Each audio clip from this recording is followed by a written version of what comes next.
What up, Cavs Nation? I'm your host, Ethan Sands, and I'm back with another episode of the Wine and Gold Talk podcast. And joining me today, Chris Fedor, cleveland.com, Cavs beat reporter. And on today's episode, we're getting into the next rendition of Hey Chris, where we talk about questions that we answer from our Subtext subscribers who get insight on a daily basis directly to their phones. 14 days free, $3.99 a month. It's the summertime, but they are not lacking in information and insight. So, Chris, I wanted to dive right into these questions to ensure that we got to them in depth. The first question that I wanted to tackle in today's episode comes from Jonathan in North Olmsted.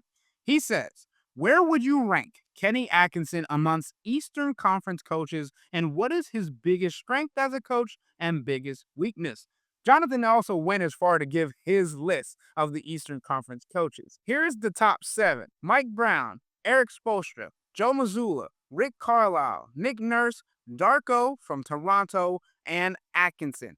He even gave a little commentary for the number 6 spot for Toronto's head coach Darko, saying, sorry, but he completely outcoached Kenny Atkinson in the playoffs. So, Chris, I'll let you kick this one off. Where do you have Kenny Atkinson ranked on your Eastern Conference coach list? Don't ignore Quinn Snyder now. Quinn's accomplished a lot. Maybe he hasn't had the postseason success, but I think a lot of people would say that Quinn is a really, really good coach. I mean, I think that's about right. I think he's probably middle of the pack in terms of the Eastern Conference. He has a lot to prove, just like this organization has a lot to prove when it comes to playoff caliber basketball. This was great for them, the run that they needed to make in the playoffs, getting to the conference finals. That was a great step for them to take as an organization, and nobody should overlook that. Kenny was a part of that, clearly, but now you got to do it again and again and again. And then once you get there to the conference finals, if you get to the conference finals again, probably have to be a little bit more competitive than what the Cavs were and not make it look so lopsided like they just luck-boxed their way into a conference finals appearance because they got to play against the Raptors and the Detroit Pistons and all the circumstances surrounding those two series. So how they play once they get to that point where the talent is a little bit more equal, where the coaching matters a lot more than it did in the previous series, you can't have one of the most lopsided conference finals in NBA history. Can't be a part of that given your playoff reputation that was already established. So yeah, you took one more step, and that's important. That was a needed step for Kenny as a coach. That was a needed step for Donovan as a player. That was a needed step for this organization as a whole. But now, how do you follow that up? Can you take the next step as an organization? Can you get to the finals? Can you be more competitive in the conference finals? All of those things matter. And it's not so much that Kenny is significantly worse than all these guys. See, that's the thing, Ethan. When you make these rankings and you throw somebody at number 8, they just see a number 8 or 9, and they're like, "Oh my God, there's 7 coaches in front of this guy. What does that say about him?" Well, that doesn't mean that all 7 coaches are significantly better than him, or there's this huge gap of talent between these coaches. I think just like these teams in the NBA, there are tiers to coaching too. And Joe Mazzulla and Nick Nurse probably aren't on the same tier. They're both ahead of Kenny Atkinson, but they're not on the same tier. Eric Spoelstra and Rick Carlisle are on a different tier, right? So it's all that kind of stuff. And I say Kenny is middle of the pack, but that doesn't mean that he's significantly distanced away from Mike Brown or significantly distanced away from Nick Nurse or Darko in Toronto or Quinn Snyder in Atlanta. It just means that Kenny as a coach, Kenny as a tactician, Kenny as an in-game manager, Kenny as an X's and O's guy, both ends of the floor, Kenny as a guy who when it comes to playoffs and adjustments and things like that, he has more to prove than some of his other peers that have had more success, more consistent success in the playoffs, or have been more responsible for some of their teams and the runs that they have made in the playoffs. I think one of the questions about the Cavs coming out of the playoffs, whether it was fair or not, is how much did Kenny really help them? Like, how much was he responsible for the Cavs getting to the conference finals Or was that more of a personnel thing, the addition of James Harden in February? Yes, it was an organizational accomplishment. Yes, it was a big step for this franchise. But when you split the pie in terms of who's most responsible for this, who's the reason why a team got this far, dot, how much credit do you really give Kenny Atkinson? If you feel like he got out coached in round one against Toronto, and that turned into a series where one team had Donovan Mitchell, James Harden, and all this talent and home court advantage, and the other team did. And then you look at, you got JB Bickerstaff, you got Kenny Atkinson. That goes to 7 games. It was a competitive series. How much credit do you give Kenny Atkinson for winning that series? What moves did he make throughout that series that kind of shifted things back in Cleveland's favor? You're looking at all those things. With Mike Brown, you have stuff, right? He was a big component of the Knicks winning the championship. The stuff that he did with Cat and reconfiguring the offense on the fly. Josh Hart in the starting lineup after some of the things that happened throughout the regular season. The Landry Shamet button that he pushed. When he pushed the Mitchell Robinson button. You have all these different examples of things that Mike Brown did throughout the course of that playoff run, that championship run for New York, that you say Mike Brown was a part of that. Mike Brown, his imprint was on that team. And the same thing when you talk about Eric Spoelstra's wins with the Miami Heat and Rick Carlisle with the Indiana Pacers getting to the NBA Finals. And I just don't know that you left this playoff run thinking those same kinds of things about Kenny. I think you left this playoff run saying he's got a lot to prove, just like the Cavs have a lot to prove. So I would say middle of the pack. But one of the things that he does well, and I think this is well documented, is the player development and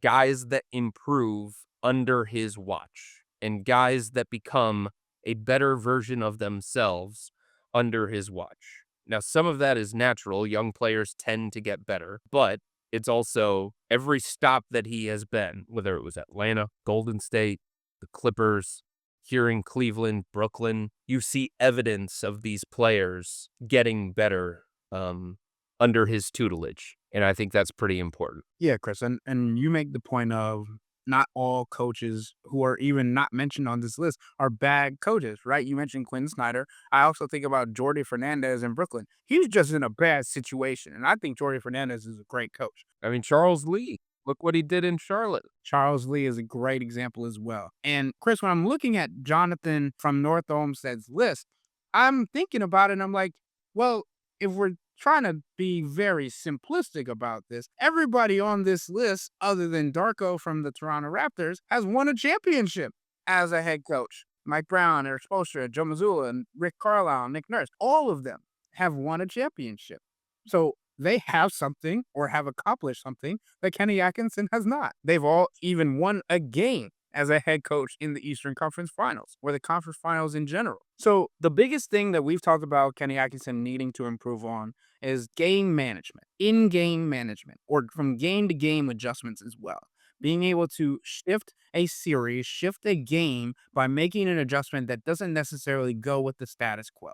Going against a philosophy, going against the game plan that he might have come into a series or a game with, and changing because the game calls for it. And I still have been waiting for Kenny Atkinson to be able to do that. Sure, he's been great with X's and O's and calling plays and calling ATOs and all these things on the offensive end of the floor, but also defensively. I'm looking around and I'm like, some of these guys are in the wrong positioning. Some of these guys don't know where to be. How much of their off-ball movement, off-ball lackluster performance is because they're not listening to what Kenny Atkinson is doing, or Kenny Atkinson isn't paying attention to that end of the floor as much, right? There's definitely different variations of that question, and not all of that falls on Kenny Atkinson. I'm not saying it does, but I'm also saying that sometimes a coach needs to hold his team accountable to a different level. And as much as we like to say that Kenny Atkinson needs to do that, Max Strus was seen on the bench yelling at teammates when he was injured for the first 67 games about the defensive effort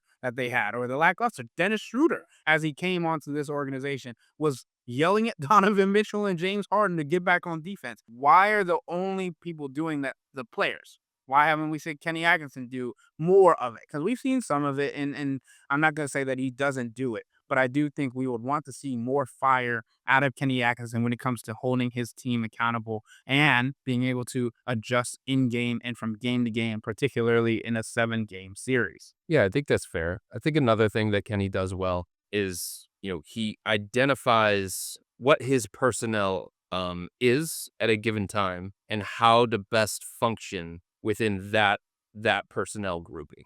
And that's something that I don't think we can overlook. The way that the Cavs James Harden coming to a team is very, very difficult when you're talking about mid-season. And the fact that, yes, there is a natural James Harden influence to a team's offense and a ceiling that gets raised to their offense as well, but that could go the wrong way too. It could.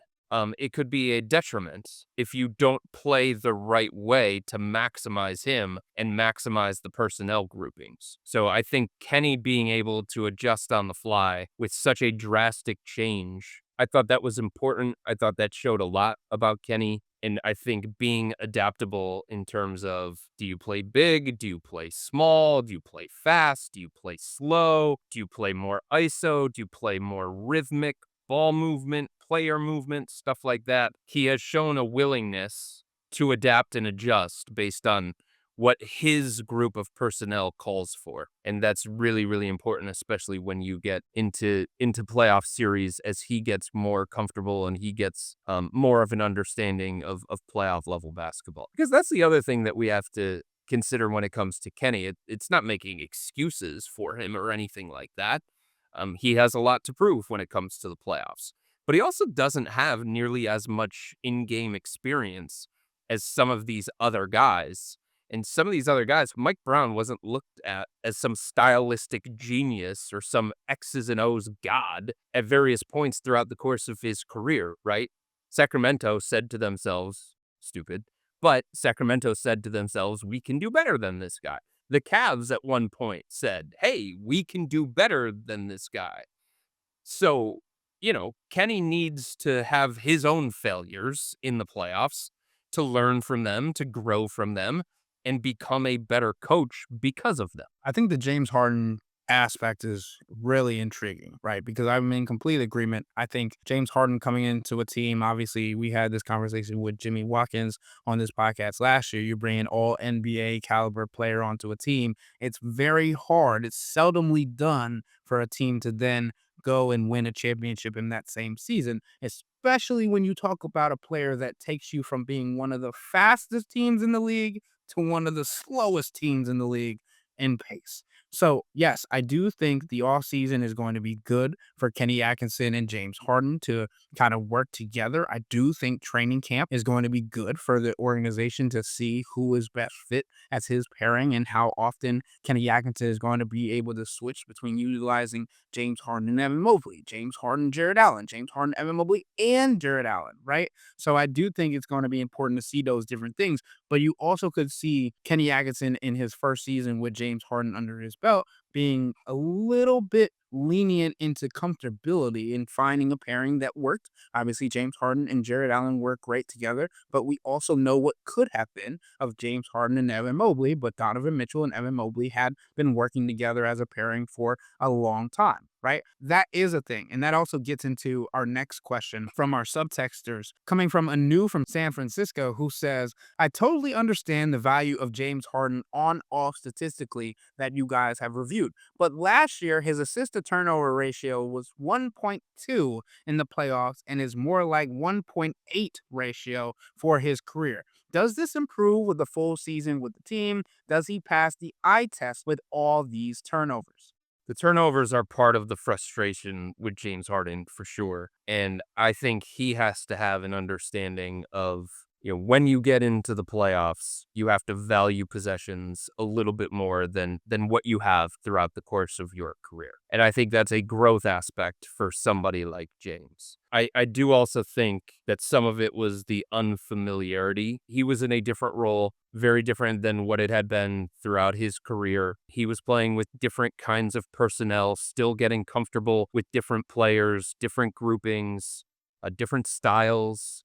things along those lines. So you would think with more time and more familiarity and more chemistry, some of those things would maybe possibly be removed from the James Harden arsenal. You would hope anyway. I think the Cavs are hoping for that, but he also has to just be better. As one of the best, most accomplished point guards of the last 20 years, he just has to protect the basketball better, and he just has to take out the sloppy ones. I mean, what was it? It was against the Knicks, was against the Raptors, was against the Pistons. I think it was against the Raptors, where he just like was straddling the center court line, got caught dribbling to nowhere, picked up his dribble, and then just threw the basketball at the defender literally right in front of him, and it got deflected. Like, what is that? Those are the kinds that you have to take. There are going to be aggressive turnovers. You're going to try and make difficult passes to James Harden and Evan Mobley. But those kinds of things where you're just, I don't know, you lose focus for a split second or a couple of seconds in the playoffs, or you just dribble without a plan, or you dribble the shot clock down so far that now you're rushing instead of in the flow of an offense. Those kinds of things certainly have to be removed from him. And given the player that he is and the resume that he has, at some point you have to say those things become unacceptable for a player of that caliber.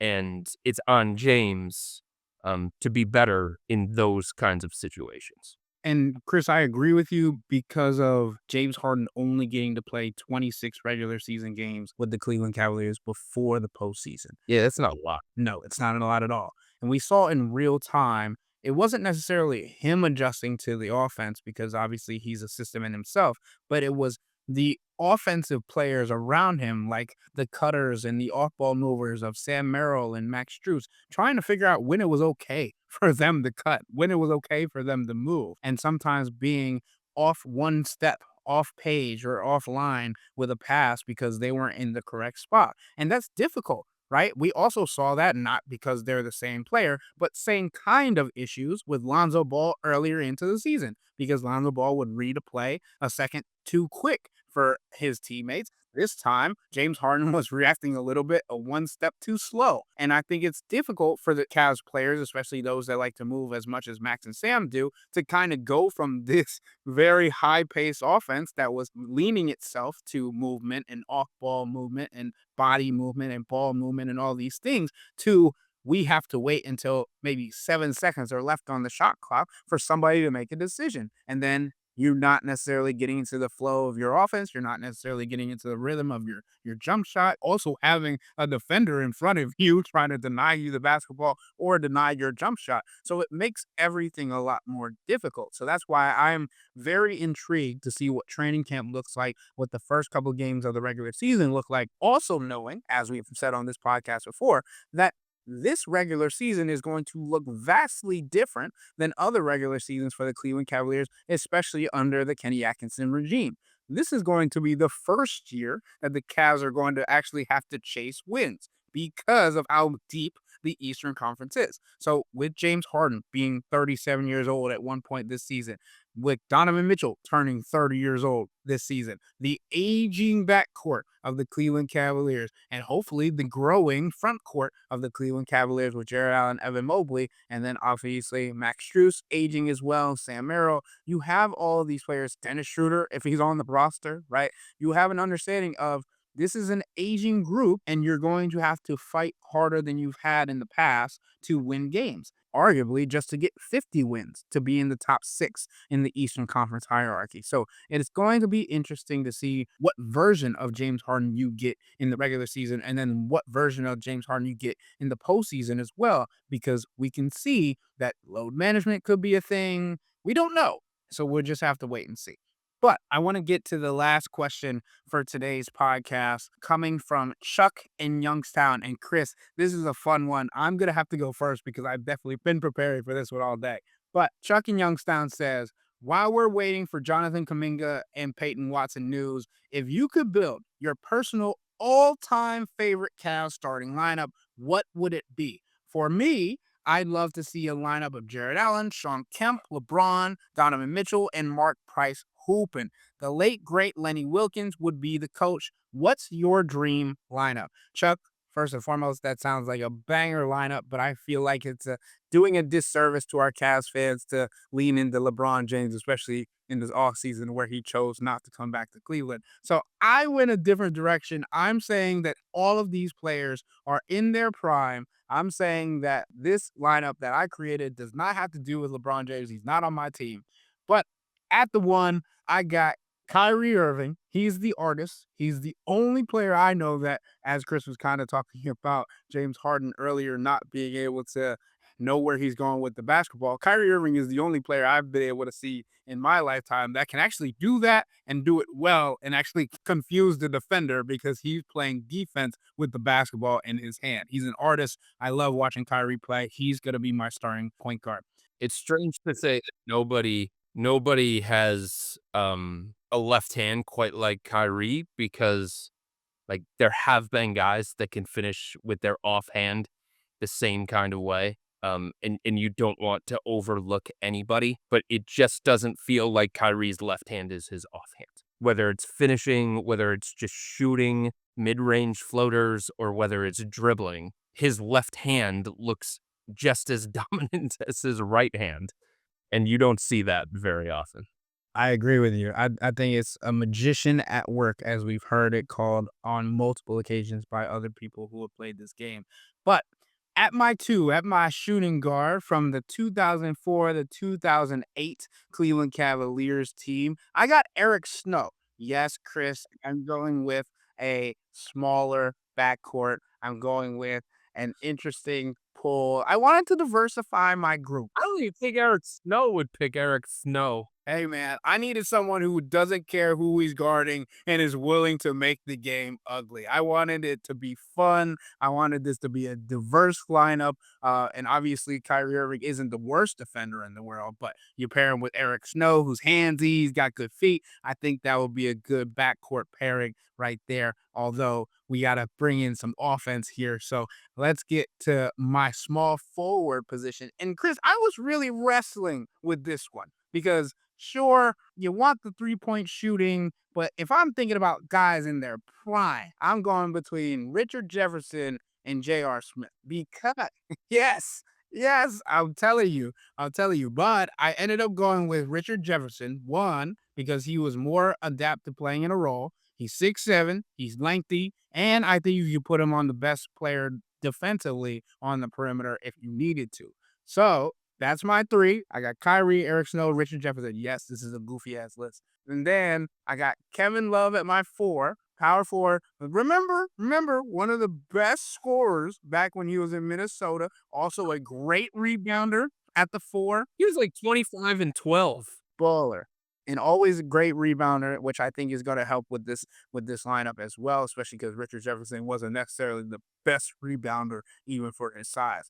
But I'm rounding it out with one of Cleveland's favorite players, Jared Allen. I want Jared Allen as my center because he's one of the best screeners that the Cleveland Cavaliers have ever had. He's one of the best rim protectors, rim runners as well. And I believe he's a guy that just would make this group gel. And I think it would be a lot of fun to watch this team go to work, especially with the spacing and the organization of Kyrie playing with the pick and roll with Jared Allen, the pick and swing with Richard Jefferson in the corner, whoever you may say. I think it's going to be extremely intriguing. This was my little exercise of trying to go through memory lane and pick out some interesting players that I think would play well together. Although I know a lot of people would be like, this ain't even going to get you the Eastern Conference semifinals. Hey, man, I was having fun with it. Chris, if you had to put together your lineup, I know it's going to probably What is the smack point mine. total for that group? Like 40 and a half? Fighting for the play-in tournament? Maybe? Possibly? Okay. Like, I'm going to take this a completely different direction. And just off the rip, I'm going to take the three most important and best players in franchise history. I'll put Kyrie at the 1, Donovan at the 2, and LeBron at the 3. And it just doesn't matter what happens for the rest of this lineup. Like, good luck dealing with that. Are you kidding me? I mean, I'd probably take Kevin Love at the 4, get some shooting, get some rebounding, get some floor spacing. He would obviously take pressure off all the ball handlers.